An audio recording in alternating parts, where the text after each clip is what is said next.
అక్క, ఈ rain drop saris చూసావా? చాలా బాగున్నాయి. ఈ మధ్య ఇన్స్టాలో మొత్తం ఇదే ట్రెండింగ్.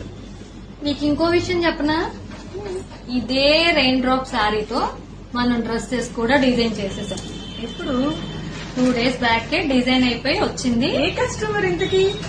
మన లోకల్ కస్టమరే. అవి 2 డ్రెస్సెస్ మనం డిజైన్ చేసాము. అవి ఏంటో నీకు చూపించినా? ఏదో ఒకసారి చూపించు. డిజైన్స్ ఏం చేసావు నాకు చెప్పలేదేంటి? ముందు అర్జెంట్ డిజైన్ చూపించు. ఇప్పుడు చూపిస్తాను. అమ్మి, మన రెయిన్ డ్రాప్ శారీతో డిజైన్ చేసిన ఫ్రాక్స్ ఉన్నాయి కదా, ఇది తీసుకురా.